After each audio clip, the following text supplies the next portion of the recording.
научна басна. Следува Мравката и Гулаво.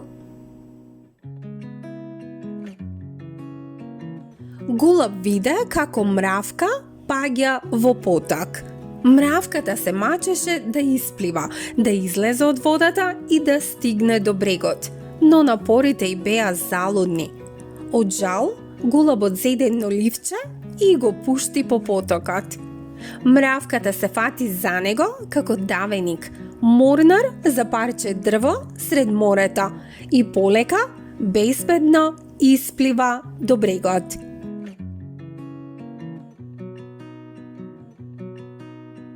Набргу потоа мравката виде човек кој со камен цели кон гулабот, но пред да успее да го фрли каменот, мравката го искаса на петицата, а болката го натера човекот да ја промаши целта.